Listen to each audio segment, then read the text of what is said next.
Elizabeth इस music को चलाती है और मुझे समझ आ जाता है वो मुझे मिस कर रही है। मैं हूँ व्लाड द सेकंड, वलेकिया का राजकुमार, और ये है मेरी राजकुमारी एलिजाबेथ। हम दोनों का प्यार पूरी दुनिया से परे है। मेरे लिए प्यार का मतलब ही एलिजाबेथ है और उसके साथ वक्त बिताना मेरा फितूर।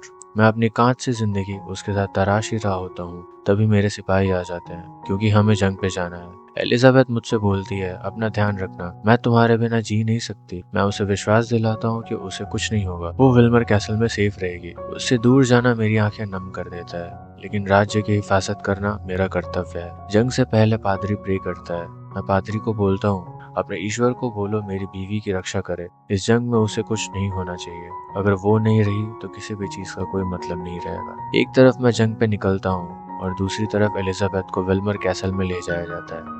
घमासान युद्ध होता है, हम जंग जीत जाते हैं और तभी खबर मिलता है कि एलिजाबेथ के ऊपर हमला हुआ है। मैं सीधा एलिजाबेथ की तरफ जाता हूँ, लेकिन मेरे पहुंचने से पहले एलिजाबेथ जख्मी हो जाती है। उन सिपाहियों को मारने के बावजूद मैं एलिजाबेथ को बचा नहीं पाता। उस पल मेरा सब कुछ खत्म हो जाता है। मैं एलिजाबेथ को अपनी बाहों में लेकर रोने लगता हूँ क्योंकि ईश्वर ने मेरा सब कुछ छीन लिया था।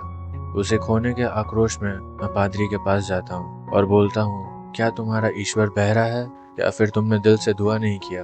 मेरी बीवी मर चुकी है, क्या तुम्हारा ईश्वर मेरी बीवी को वापस ला सकता है?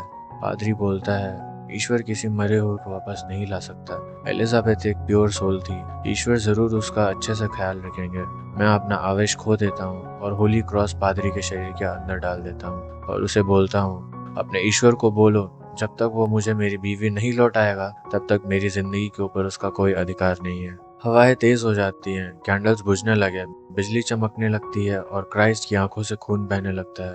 उस दिन ऐसा हुआ जैसे ईश्वर ने सच में सुन लिया हो। 400 साल बीत गए।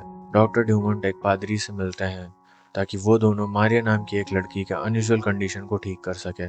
डॉक्टर पादरी को बताते हैं कि ये केस बहुत सेंसिटिव है क्योंकि ये लड़की क्वीन ऑफ इंग्लैंड की एक रिलेटिव है। डॉक्टर पादरी को एक अंधेरी अंडरग्राउंड जगह ले जाते हैं जहाँ पे मारिया को चेन से बांध के रखा गया था। पादरी बताता है कि ये लड़की एक वैम्पायर है, इसकी उम्र 130 साल है। पादरी मारिया का नेक देखता है और बताता है कि ये फर्स्ट जनरेशन ड्रैकुला नहीं है, इसे किसी ने कर्ज किया है। और पादरी 400 साल से उस ड्रैकुला को ढूंढ रहा है जो लोगों को कर्ज कर रहा है। वो मारिया से उसके मास्टर का नाम पूछता है, वो कौन है, कहाँ मिलेगा, क्या करता है? मारिया बोलती है, वो एक प्रिंस है जो कि जल्दी यहाँ अपनी खूबसूरत प्रिंसेस को लेने के लिए जरूर आएगा, और जोर जोर से हंसने लगती है। उसी समय जोनाथन नाम का लॉयर मेरे महल के अंदर आ जाता है। जोनाथन बताता है कि वो मेरे एक प्रॉपर्टी के ऊपर हॉस्पिटल बनवाना चाहता है और इसीलिए उसने मेरे यहाँ विजिट किया है।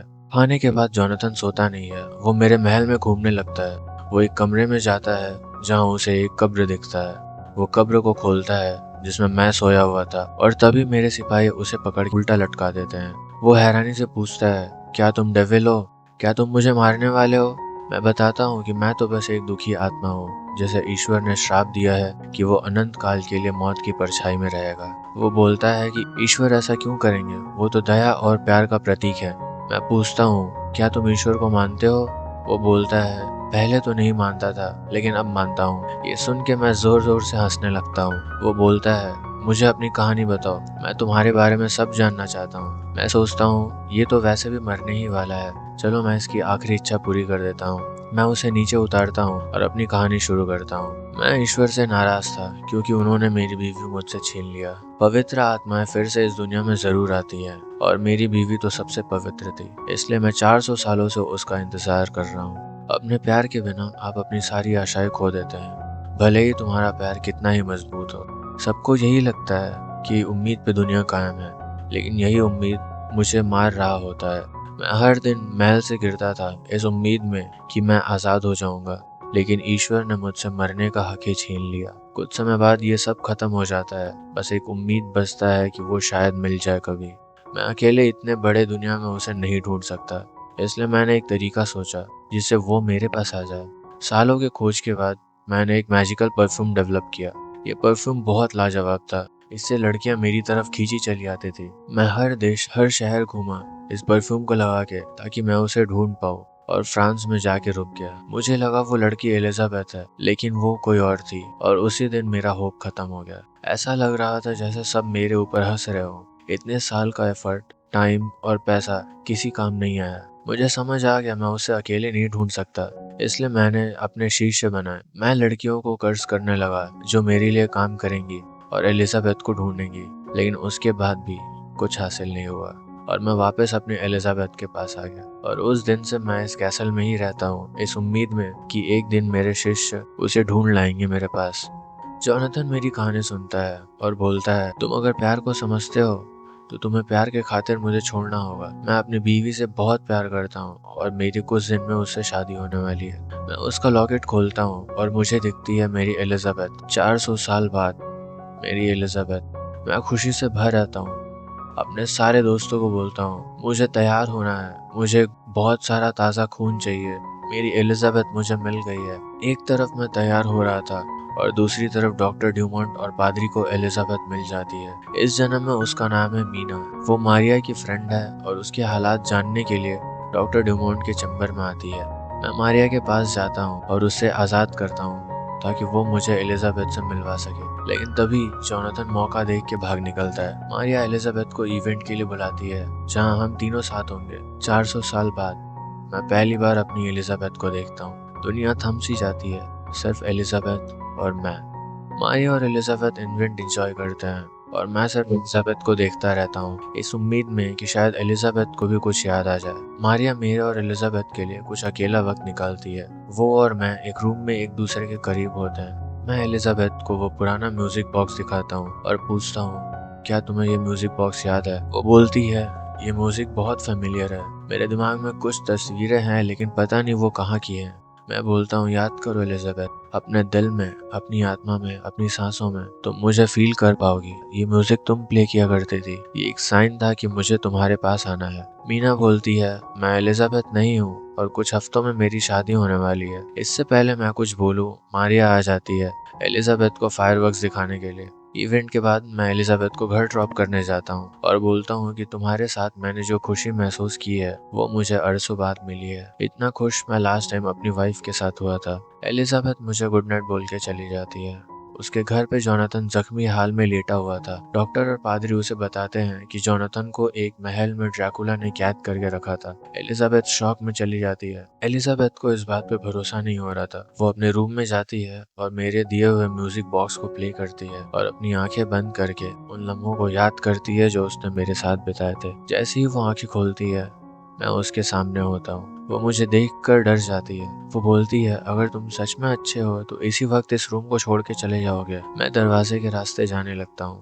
फिर वो रुकती है, बोलती है, दरवाजे से नहीं, वहां से जाओ जहाँ से तुम आए थे। फिर मैं खिड़की के रास्ते जाने लगता हूँ। वो मुझे फिर रोकती है, बोलती है, तुम वहां से नहीं जा सकते, ये बहुत ज्यादा ऊंचा है, तुम मर जाओगे। मैं उसे बोलता हूँ, नीना, मैंने तुम्हें दोबारा देखने के लिए 400 साल इंतजार किया है। तुम चाहती हो मैं जाऊँ तो मैं चला जाऊंगा। वो बोलती है, जाओ, नहीं रुको, तुम मर जाओगे, नहीं तुम जाओ। मैं रुक जाता हूँ। नीना बोलती है, तुमने मुझसे झूठ कहा है, तुमने मुझे भी वैसे ही बहकाया जैसे तुम अपने बाकी लड़कियों को बहकाते हो। मैं उसे बोलता हूँ, तुम तो मेरा प्यार हो। नीना बोलती है, ये सब बातें मुझे बहकाने के लिए है। मैं नीना का हाथ पकड़ लेता हूँ और बोलता हूँ, इन हाथों को महसूस करो नीना, ये तुम्हें सच बताएंगे मेरे बारे में और तुम्हारे बारे में। तुम सच में कौन हो ये तुम्हें बताएंगे ना। कितना अच्छा लगता है तुम्हारे चेहरे पे। क्या तुम्हें याद है तुमने आखिरी शब्द मुझसे क्या कहा था? अपना ध्यान रखना। और नीना बोलने लगती है, तुम मेरी जिंदगी हो क्योंकि मैं तुम्हारे बिना जी नहीं सकती। नीना को सब याद आ जाता है। वो मुझसे बोलती है, मुझे भी अपने साथ ले चलो। मैं उसे बाइट कर लेता हूँ और उसे लेके वहां से चला जाता हूँ। तभी पादरी को मेरे परफ्यूम की स्मेल आ जाती है। उसे समझ आ जाता है कि मैं आसपास हूँ। वो गन लेके नीना के रूम में आता है, लेकिन तब तक हम जा चुके होते हैं। दूसरी तरफ मारिया अपनी फियांसी के पास पहुंचती है। वो उसे बाइट करने ही वाली थी, तभी पादरी वहां पहुंच जाता है और उसे शूट कर देता है। मारिया पादरी को मारने जाती है, लेकिन जोनाथन पीछे से उसका गला काट देता है और पादरी उसके बॉडी में क्रूसीफिक्स डाल के उसे मार देता है।